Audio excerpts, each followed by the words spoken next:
News వాస్తవాల ప్రతిబింబం. Welcome to B news. బులెటిన్ల ముందుగా ముఖ్యాంశాలు. కేంద్రపాలిత ప్రాంతమైన యానాంలో నిరుపేద కుటుంబాలకు చదువు అందని ద్రాక్షగా మిగిలిందని తల్లిదండ్రులు ఆవేదన వ్యక్తం చేస్తున్నారు. సుమారుగా యానాంలో 11 ప్రైవేట్ పాఠశాలలు, 2 కళాశాలలు కొనసాగుతుంటే సుమారుగా 3490 మంది విద్యార్థులు విద్యను అభ్యసిస్తున్నారు.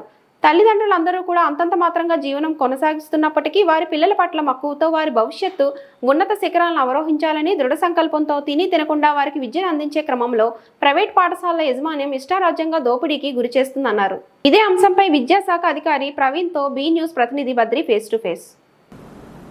కేంద్రపాలిత ప్రాంతమైన యానంలో నిరుపేదలకు సంబంధిత విద్యార్థులకు చదువు అందని ద్రాక్షలా మిగులుతుంది.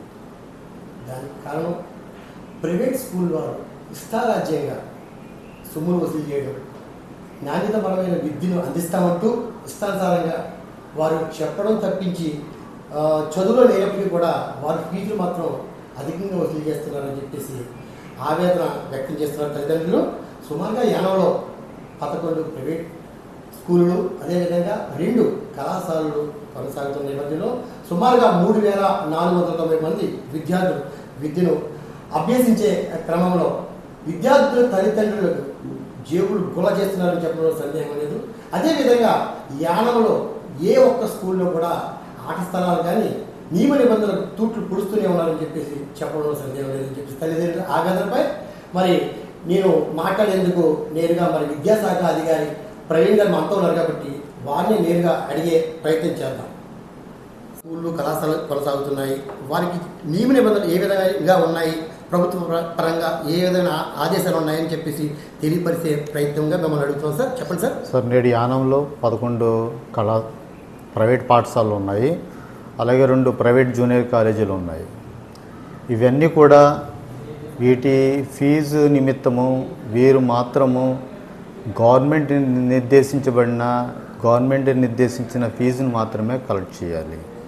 వీరందరూ కూడా గవర్నమెంట్ ఏదైతే నిర్దేశించిందో వాటి యొక్క ఫీ స్ట్రక్చర్ని వాళ్ళ యొక్క నోటీస్ బోర్డుల్లో వారు కంపల్సరీగా వాటిని డిస్ప్లే చేయాలి. దీనికి సంబంధించి వారు ప్రతి కళాశాలకి అలాగే ప్రతి స్కూల్కి కూడా మేము ఆదేశాలు జారీ చేయడం అనేది వారందరూ కూడా అమలుపరుస్తామని చెప్పారు. ఎవరైతే అమలుపరచలేదో వాటి మీద చర్యలు తీసుకుంటున్నాము. కంపల్సరీగా చర్య తీసుకుంటాం, వాటిని పై అధికారులకు తెలియజేస్తాము. రెండోది ఏంటంటే, ఇది 3 సంవత్సరాలు వీటి యొక్క ఫీ స్ట్రక్చరు నిర్దేశించబడి 3 సంవత్సరాలు అయిపోయింది. అది 3 సంవత్సరాలు పూర్తయిన తర్వాత మళ్ళీ ఒక కమిటీ వచ్చి మళ్ళీ వాళ్ళకున్న ఫెసిలిటీస్ని బట్టి మళ్ళీ ఫీజు కమిటీ నిర్దేశిస్తుంది.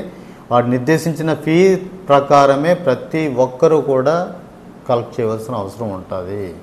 దాన్ని మించి బియాండ్ ఎవరన్నా కలెక్ట్ చేస్తే వారు ఏదైనా దాని రసీదులు ఏమైనా సబ్మిట్ చేస్తే కంపల్సరీగా ఆ రసీదు జిరాక్స్ని నేను పై అధికారులు పంపించి వారి మీద చర్య తీసుకోవాల్సిందిగా నేను కోరుతాను. అందులో ప్రజెంట్ ఏంటంటే మీరు చెప్పేది ఏంటంటే నోటీస్ బోర్డు అనేది ప్రతి కంపల్సరీ కూడా మీరు అరేంజ్ చేయాలండి. వాళ్ళు ప్రైవేట్ స్కూల్ వాళ్ళు ప్రతి ప్రైవేట్ స్కూల్ కానీ లేకపోతే కళాశాల కానీ నోటీస్ బోర్డులో కంపల్సరీగా ఫీ స్ట్రక్చర్ని వాళ్ళ కళాశాలకి గవర్నమెంట్ నిర్దేశించిన ఫీ స్ట్రక్చర్ని కంపల్సరీగా వాళ్ళు డిస్ప్లే చేయాల్సిందే as per the rules. Sir, ఇప్పుడు ప్రస్తుతం అది యానంలో కొనసాగుతున్న నేపథ్యంలో గ్రౌండ్ ఆట స్థలం కూడా ఎక్కడ కూడా తూతూ మంత్రంగానే కొనసాగుతున్నారు. దానిపై మీరు చర్యలు ఏం తీసుకుంటారు? దానికి ఏంటంటే వారందరికీ కూడా నేను గ్రౌండ్ లేదని ఆల్రెడీ పై అధికారులు తీసుకెళ్ళాను. వాళ్ళందరూ కూడా ఇప్పుడు ప్రైవేట్ స్కూల్స్ ఏవైతే ఉన్నాయో అవన్నీ కూడా మేము గవర్నమెంట్ని ప్రత్యేకమైన అనుమతిని కోరుతామండి. మేము అనుమతి కోరి గవర్నమెంట్కి ఎంతో కొంత నిర్దిష్టమైన ఫీజు కట్టి, ఏది గ్రౌండ్ నిమిత్తం సంవత్సరానికి ఇంత ఒక నిర్దిష్టమైన ఫీజు కట్టి ఆ గ్రౌండ్ని ఈ చుట్టుపక్కల ఉన్న స్కూల్స్ వాడుకునే విధంగా మేము డైరెక్టర్ గారికి మాట్లాడతామని చెప్పేసి వాళ్ళు హామీ ఇచ్చారు. దాని మీద కొంత ఆగాను నేను. లేదంటే వాళ్ళు కంపల్సరీ వాటి మీద కూడా నేను పై అధికారులు రిపోర్ట్ చేసి గ్రౌండ్ లేదని తెలియజేయడం జరుగుతుంది. అతి ముఖ్యంగా సార్, ఇక్కడ ప్రస్తుతం యానంలో అయితే ఫీజు విషయంలో మాత్రం ఎక్కడ కూడా పొంతం లేకుండా, అంటే నేను వచ్చి మంచి ఫ్యాకల్టీ తీసుకొస్తున్నాను కాబట్టి ఏదైనా సరే మన గవర్నమెంట్ నిర్దేశించిన ఫీ స్ట్రక్చర్ మాత్రమే కలెక్ట్ చేయవలసి ఉంటుంది. బియాండ్ దట్ ఎక్కడా కూడా డీవియేషన్ వెళ్ళడానికి అవకాశం లేదు. వాళ్ళకి ఏమన్నా ప్రత్యేకమైన ఒకవేళ కలెక్ట్ చేసుకోవాలనుకుంటే రేపొద్దున ఫీ కమిటీకి ఆల్రెడీ ఇప్పుడు గవర్నమెంట్కి ఒక రిప్రజెంటేషన్ పెట్టుకుని ఆ ఫీ కమిటీ దగ్గర వాళ్ళ యొక్క వాదనలు వినిపించుకొని, ఎందుకంటే ఫీ కమిటీ జడ్జి గారు వస్తారు, రిటైర్డ్ జడ్జి గారు ఈ సంవత్సరం వస్తారు. ఆయన వచ్చిన తర్వాత వారు ఎదురుగుండానే ఇది ఓపెన్గానే డిస్కషన్ జరుగుతుంది. మేనేజ్మెంట్లో ఉంటారు, వాళ్ళ టీచర్స్ రిలేటెడ్ కరస్పాండెంట్ లేకపోతే హెడ్ మాస్టర్ లేకపోతే ప్రిన్సిపాల్ ఉంటారు. వాళ్ళ యొక్క వాదనలు వినిపించుకుని దాని మీద ఏదైతే డిసైడ్ అవుతుందో, ఇంతకుముందు 3 years బ్యాక్ ఆ విధంగా డిసైడ్ చేశారు. ఈ సంవత్సరం కూడా వారు ఆ విధంగా డిసైడ్ చేస్తారు. బియాండ్ దట్ ప్రజెంట్ ఒకవేళ అంతవరకు ఏదైతే ఉందో, ఏ ఫీ స్ట్రక్చర్ ఉందో ఆ ఫీ స్ట్రక్చర్ని వాళ్ళు కట్ చేయాలి. ఒకవేళ మార్పులు చేర్పులు చేయాలనుకున్నారంటే అనుమతి తీసుకుని మాత్రమే వారు చేయాల్సి ఉంటుంది. బియాండ్ దట్ ఎవరు వెళ్ళడానికి వీలు లేదు.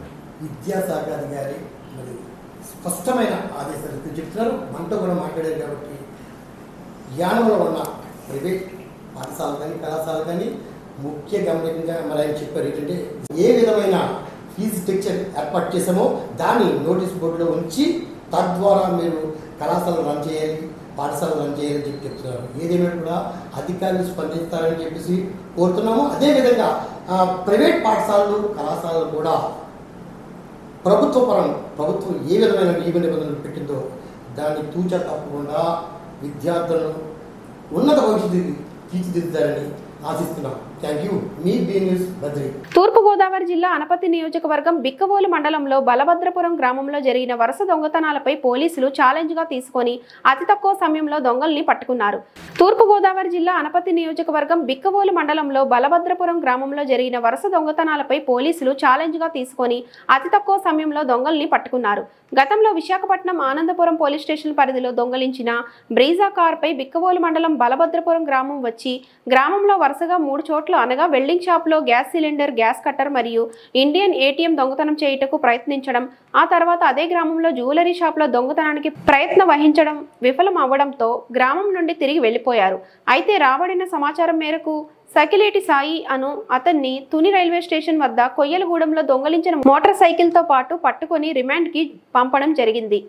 జిల్లా ఎస్పీ నరసింహ పర్యవేక్షణలో ఈస్ట్ జోన్ డీఎస్పీ భవ్య ఆధ్వర్యంలో అనపత్తి సీఐ సుమంత్, బిక్కవోలు ఎస్ఐ రవిచంద్ర కుమార్ చాకచక్యంగా ప్రధాన ముద్దాయిలైన దల్లి కమిరెడ్డి, ఒళ్ళు సీనును పట్టుకొని వాళ్ళ వద్ద నుండి దొంగలించిన సొమ్మును, బంగారం, వెండి, కారు రికవరీ చేసి వాటిని స్వాధీనం చేసుకొని ఈ రోజు రిమాండ్కి పంపడం జరిగింది అని, మొత్తం ఈ దొంగతనం చేసిన వస్తువులు విలువ 41,50,000 రూపాయలని డీఎస్పీ భవ్య తెలియజేశారు.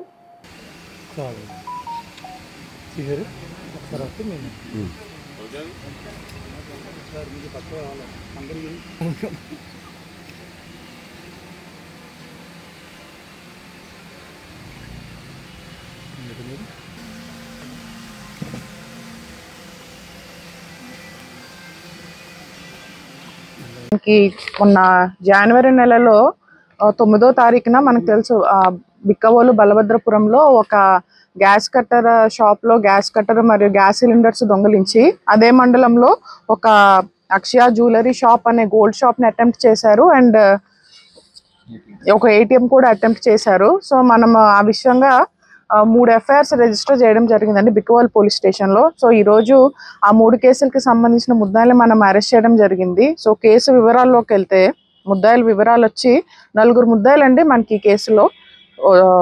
దల్లి కామిరెడ్డి అనే అతను మాకవరపుపాలెం మండలము, అనకాపల్లి జిల్లా వస్తుంది. కచ్చల చిరంజీవి ఇతనిది కూడా మాకవరపుపాలెం మండలం.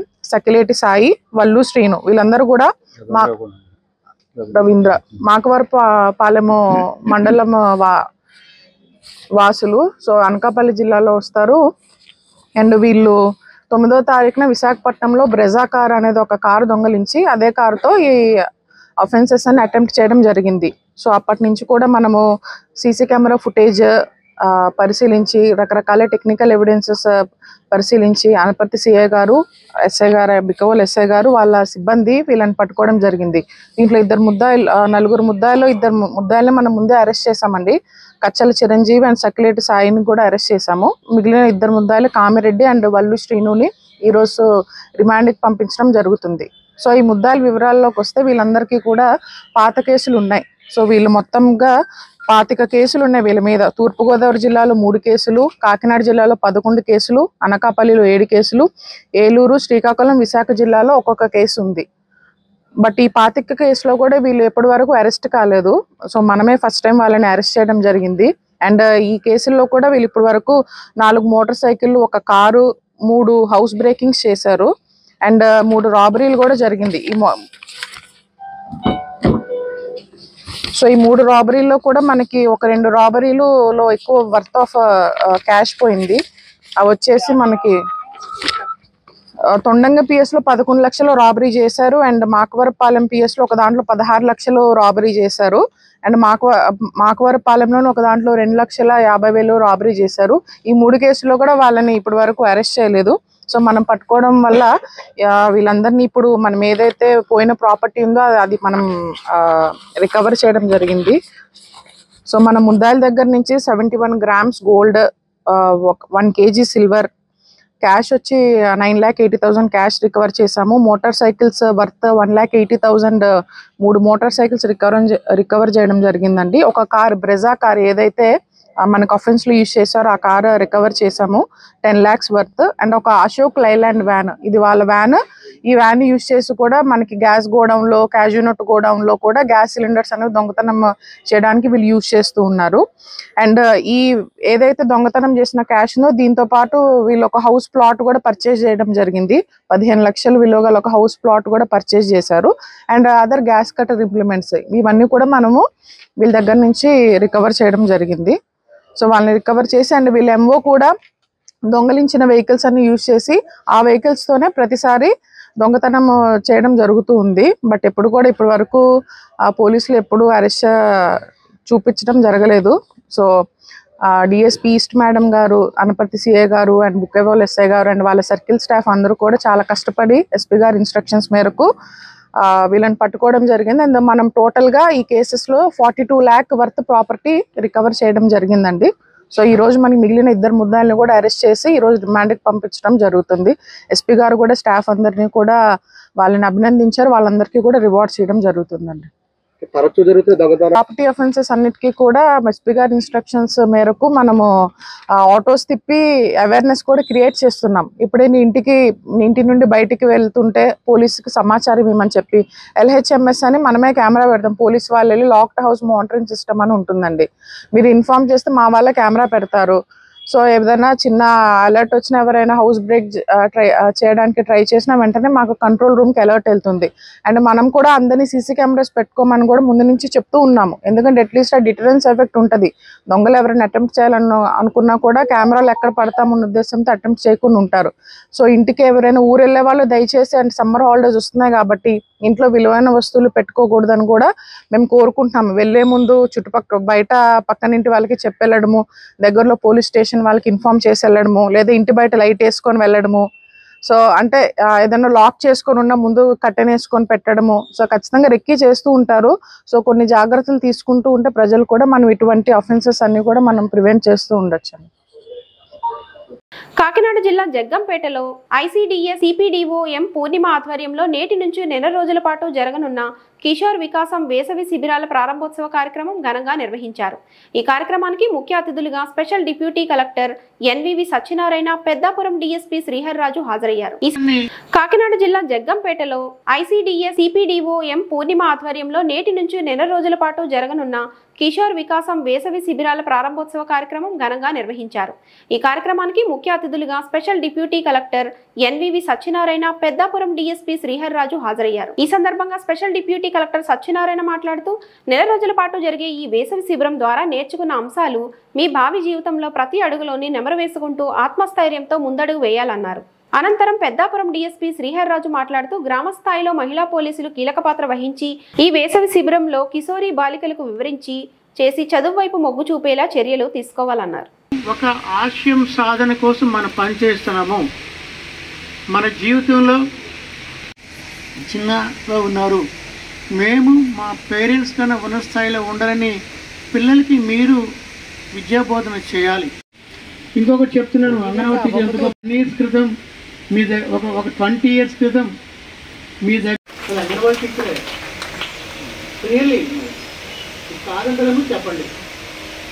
అంత గొప్ప వృత్తి గారికి, అదేవిధంగా మేడం గారికి, మా బిఎస్పీ గారికి, మా ఎంపీ గారికి, మా సిఏ గారికి రాలేదు. స్పీచ్ మరో కార్యక్రమం మన సిపిడిఓ గారు, సిఏ గారు పెడితే తప్పకుండా ఇంకా చాలా కార్యక్రమాలు చేద్దాం. ఒక సంఘీభావం ప్రకటించడానికి, లేకపోతే ఒక నైతిక మద్దతు ఇవ్వడానికి, మనంతా కలిసి పనిచేద్దామని ఒక మెసేజ్ ఇవ్వడానికి మాత్రం వచ్చాను. ఇక్కడ thank you sir, thank you so much. ఈ సమయంలో ఒక జిఎంఎస్కే గారిని నాయకత్వ లక్షణాలు చూపించారు. సమయ పాలన మిగిలిన వాళ్ళు కూడా అలా చేస్తున్నారు. అందరూ కూడా వస్తుంటారు. అందరికీ కూడా జగ్గంపేట కాకినాడ జిల్లా జగ్గంపేట తెలుగుదేశం పార్టీ కార్యాలయం నుండి జగ్గంపేట ఎమ్మెల్యే జ్యోతుల నెహ్రూ ఆధ్వర్యంలో అమరావతిలో జరిగే అమరావతి పునర్నిర్మాణ ప్రారంభ సభకు జగ్గంపేట నుండి అధిక సంఖ్యలో తెలుగు తమ్ముళ్లు తరలి వెళ్లారు. జగ్గంపేట నియోజకవర్గం నుండి 14 బస్సులలో, కార్లలోనూ 800 మంది బయలుదేరి వెళ్లారు. జగ్గంపేట కాకినాడ జిల్లా జగ్గంపేట తెలుగుదేశం పార్టీ కార్యాలయం నుండి జగ్గంపేట ఎమ్మెల్యే జ్యోతుల నెహ్రూ ఆధ్వర్యంలో అమరావతిలో జరిగే అమరావతి పునర్నిర్మాణ ప్రారంభ సభకు జగ్గంపేట నుండి అధిక సంఖ్యలో తెలుగు తమ్ముళ్లు తరలి వెళ్లారు. జగ్గంపేట నియోజకవర్గం నుండి 14 బస్సులలో, కార్లలోనూ 800 మంది బయలుదేరి వెళ్లారు. ఈ బస్సులకు కాకినాడ జిల్లా టీడీపీ అధ్యక్షులు జ్యోతుల నవీన్ జెండా ఊపి ప్రారంభించారు. ఈ రోజు ప్రధాని మోదీ అమరావతి పునర్నిర్మాణ పనులకు శంకుస్థాపన చేయడం హర్షించదగ్గ విషయమని నవీన్ తెలిపారు.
గురిగారు హలో ఏంటే బంద్రాదు కాదు.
వెనక పెట్టి తీస్తున్నాను, ముందు పెట్టి తీస్తలేదు.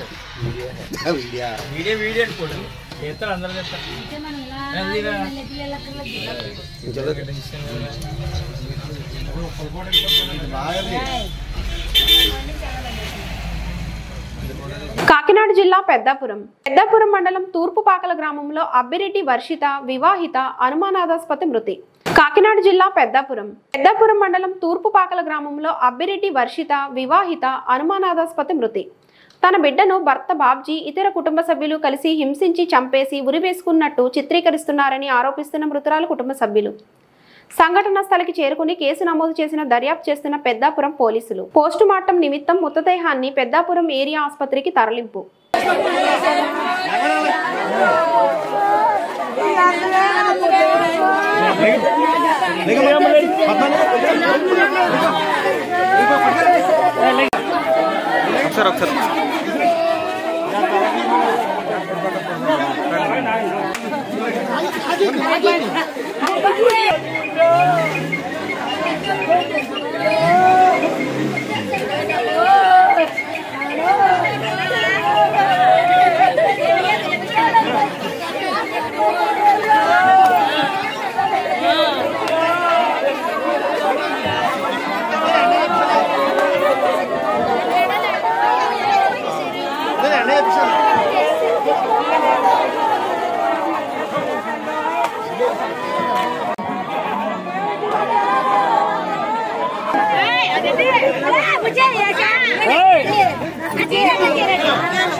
పాపన వరకట్న వేధింపుతో మరియు అనుమానాస్పదంగా అనుమానం అనే చనిపోవటం కారణంగా అమ్మాయిని చంపేసి ఊరి తీసుకొని చనిపోయిందన్నట్టుగా సృష్టించారు.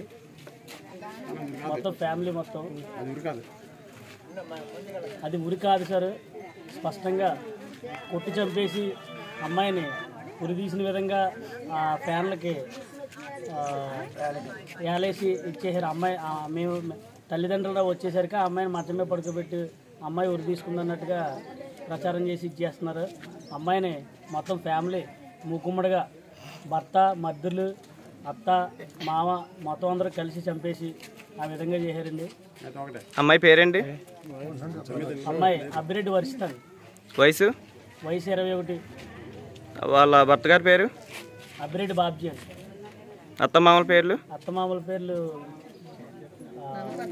మధ్యగారుల పేర్లు అయితే అబ్బిరెడ్డి దుర్గా, ఒకరేమో అబ్బిరెడ్డి గణపతి. ఏ సమయంలో జరిగింది అనుకుంటున్నారు? అది జరిగింది అయితే 10:30 ఆ టైంలో జరిగిందండి. అయితే వీళ్ళు రాత్రి వర్షం 1 గంటకి వర్షం 1 గంటకు పడితే 1 గంట టైంలో పడిందని చెప్పి చెప్తున్నారు. కానీ జరిగింది అయితే 10:30, 11 ఆ టైంలో జరిగిందని చెప్పేసి అనుకుంటున్నాం. పోలీస్ స్టేషన్లో ఏమైనా కంప్లైంట్ ఇచ్చారండి? కంప్లైంట్ ఇచ్చాం సార్. వచ్చారు ఎస్పీ గారు, డిఎస్పీ గారు మొత్తం అందరూ వచ్చి ఫార్మాలిటీస్ అన్ని పూర్తి చేసి ఇప్పుడే పోస్ట్ మార్టానికి తీసుకెళ్ళారండి.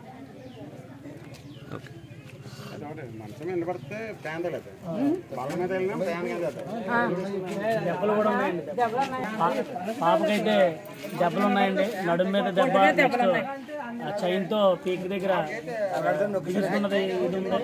నెక్స్ట్ తలగడతో నొక్కిన ఆనవాళ్ళు అయితే ఉన్నాయండి. అంబేద్కర్ కోనసీమ జిల్లా రాజోలు మామిడి కుదురు నగరం పిఎస్ పరిధిలో గత కొంతకాలంగా ఒంటరి మహిళలను టార్గెట్ చేసి మహిళల మెడలో గొలుసును లాక్కెళ్తున్న 3 ముద్దాయిలను అరెస్ట్ చేసిన నగర పోలీసులు. అంబేద్కర్ కోనసీమ జిల్లా రాజోలు మామిడి కుదురు నగరం పిఎస్ పరిధిలో గత కొంతకాలంగా ఒంటరి మహిళలను టార్గెట్ చేసి మహిళల మెడలో గొలుసును లాక్కెళ్తున్న 3 ముద్దాయిలను అరెస్ట్ చేసిన నగర పోలీసులు. వీరి వద్ద నుండి 133 గ్రాముల బంగారం, ఒక మోటార్ సైకిల్ స్వాధీనపరుచుకున్న పోలీసులు. చెడు అలవాట్లకు బానిసలైన యువకులు మహిళల మెడలో గొలుసులను దొంగలించే పనిగా ఉభయ గోదావరి జిల్లాల్లో పలు ప్రాంతాల్లో దొంగతనాలకు పాల్పడ్డారని పి గన్నవరం సిఐ భీమరాజు తెలిపారు. డాక్టర్ బిఆర్ అంబేద్కర్ కోనసీమ జిల్లా అమలాపురం, అలాగే మన కొత్తపేట సబ్ డివిజన్ పరిధిలోని పి గన్నవరం సర్కిల్లో ఉన్న నగరం పోలీస్ స్టేషన్ పరిధిలో ఈరోజు ఉదయం 11:30 గంటలకు అనుమానితులుగా చైన్ స్నాచింగ్ కేసులో అనుమానితులుగా భావిస్తున్న ఒక 3గురిని ఈరోజు అరెస్ట్ చేయడం జరిగింది. వాళ్ళందరినీ కూడా అదుపులోకి తీసుకుని వాళ్ళని విచారిస్తే వాళ్ళు గతంలో ఎక్కడెక్కడైతే దొంగతనాలు చేశారో నగరం పోలీస్ స్టేషన్ పరిధిలోను, అదేవిధంగా తాడేపల్లిగూడెం రూరల్ పోలీస్ స్టేషన్ పరిధిలో, అదేవిధంగా తటికిలపూడి పోలీస్ స్టేషన్ పరిధిలో, ద్వారకా తిరుమల పోలీస్ స్టేషన్ పరిధిలో, దేవరపల్లి పోలీస్ స్టేషన్ పరిధిలో, దెందులూరు, పెరవలి, జంగారెడ్డిగూడెం తదితర పోలీస్ స్టేషన్ పరిధిలో వీళ్ళంతా కూడా చైన్ స్నాచింగ్కి పాల్పడి ఆ బంగారాన్ని తీసుకుని నరసాపురంలో అమ్మటానికి ప్రయత్నం చేస్తున్న తరుణంలో వాళ్ళని అక్కడ పట్టుకోవడం జరిగింది మా దగ్గర. అయితే ఈ పట్టుకున్న తర్వాత వాళ్ళ దగ్గర నుంచి 133 గ్రాముల బంగారాన్ని రికవరీ చేయడం జరిగింది. సుమారుగా 12 కాసులు సుమారు వీళ్ళ దగ్గర రికవరీ చేశాము. అదేవిధంగా దీని యొక్క విలువ ఏదైతే ఈ పట్టుకున్న బంగారం యొక్క విలువ సుమారుగా 12.5 లక్షల రూపాయలు. అలాగే ఈ దొంగలు ఎవరైతే ఉన్నారో ఈ చైన్ స్నాచింగ్ బ్యాచ్ వీళ్ళంతా కూడా ఆలమూరు మండలం కండ్రికపేటకు చెందిన వాళ్ళు వాసనశెట్టి వీరబాబు, గువ్వల చంద్రశేఖరు, కుడిపూడి నాగరాజు ఇతని పెదపళ్ళ. వాళ్ళతో పాటుగా గుత్తుల సుభాష్ అని చెప్పి ఇంకొక ముద్దాయి పరారీలో ఉన్నాడు. తొందరలో అతన్ని కూడా పట్టుకోవడం జరుగుతుంది. ఏదైతే ఈ చైన్ స్నాచింగ్ పాల్పడి ఎవరైతే ఈ నిందితులు ఎవరైతే ఉన్నారో వాళ్ళందరినీ పట్టుకోవడంలో ఎంతో చాకచక్యమైన ప్రతిభ కనబరిచిన మన ఎస్ఐ చైతన్య కుమార్ గారిని, అదేవిధంగా క్రైమ్ ఎస్ఐ పరదేశీ గారిని, క్రైమ్ సిబ్బంది కృష్ణసాయి, శ్రీను, దుర్గాప్రసాద్, అర్జున్ రావు, సుభాకర్ గారు, బ్లెసన్ గారు, అలాగే హోంగార్డ్ సురేష్ గారిని వీళ్ళందరినీ కూడా పర్యవేక్షించిన సిఏ భీమరాజు, అదేవిధంగా సిఏ గజేంద్ర కుమార్ గారిని, మన డాక్టర్ బిఆర్ అంబేద్కర్ కోనసీమ జిల్లా ఎస్పీ గారైనటువంటి శ్రీ బి కృష్ణారావు ఐపీఎస్ గారు అభినందించడం జరిగింది. అదేవిధంగా మా కొత్తపేట సబ్ డివిజన్ పరిధిలో మా డిఎస్పీ గారైనటువంటి శంకర్ మురళీమోహన్ గారి నేతృత్వంలో ఎక్కడా కూడా ఎటువంటి దొంగతనాలు జరగకుండా పటిష్టమైన నిఘా వ్యవస్థను మేము ఏర్పాటు చేయడం జరిగింది. అదేవిధంగా ఎస్పీ గారి యొక్క పర్యవేక్షణలో డిఎస్పీ గారి యొక్క ఆదేశాల మేరకు నిఘా బీటు వ్యవస్థని చాలా పటిష్టం చేశాము. ఇదివరకటి కన్నా ఇప్పటికీ నేరాల సంఖ్య గణనీయంగా తగ్గింది. తొందరలోనే పాత నేరాలు ఏవైతే ఉన్నాయో అన్ని నేరాలని కూడా పట్టుకుని వాళ్ళందరినీ కూడా చట్టం ముందు నిలబెడతామని చెప్పేసి ఈ సందర్భంగా అందరికీ తెలియజేసుకుంటున్నాము. Thank you.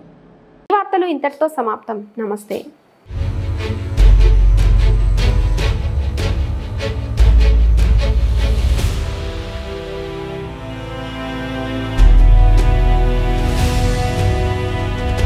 బీ న్యూస్ వాస్తవాల ప్రతిబింబం.